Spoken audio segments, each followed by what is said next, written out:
Avec le marché immobilier qui s'est emballé dans les dernières années, l'accès à la propriété semble un peu moins assuré pour beaucoup de personnes.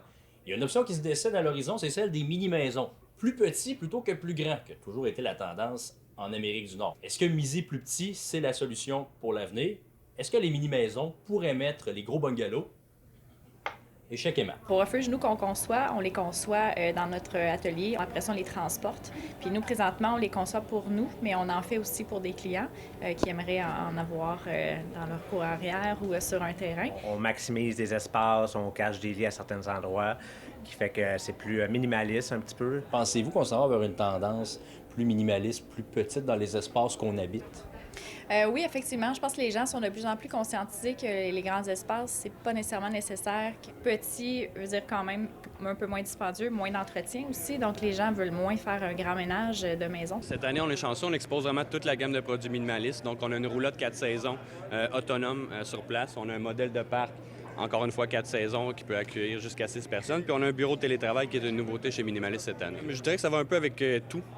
Si on parle au niveau de l'environnement, on fait plus attention. Donc, après, on peut remettre beaucoup de choses en question. Puis, le nombre de pieds carrés qu'on utilise, puis la nécessité d'avoir des grosses maisons. Puis ça, c'est vraiment un modèle plus pour habiter en tant Oui, que en tel. fait, je dirais qu'il y a environ 70 à 75 là, de nos clients qui vont habiter à temps plein dans les unités comme ça. On vend vraiment du clé en main, donc l'ameublement, etc. Ça va varier environ entre 160 et 200 000, tout équipé. Alors, une maison flottante au Québec, ça se peut. Bien, la preuve, mais on a travaillé quand même pas mal fort pour arriver à un produit comme celui-là. C'est de la recherche et développement qu'on a fait sur quelques années, mais on est très, très fiers de présenter là, effectivement pour la vente. Donc, quelqu'un pourrait décider d'acheter ça comme maison pour l'habiter à temps plein. Tout à fait. Il s'agit juste d'avoir un emplacement qui permette l'accessibilité d'un bateau.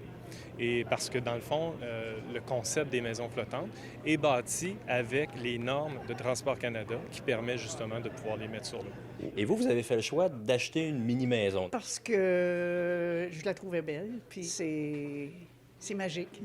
J'ai de la famille, alors là, ben on va pouvoir coucher à la famille, les petits-enfants.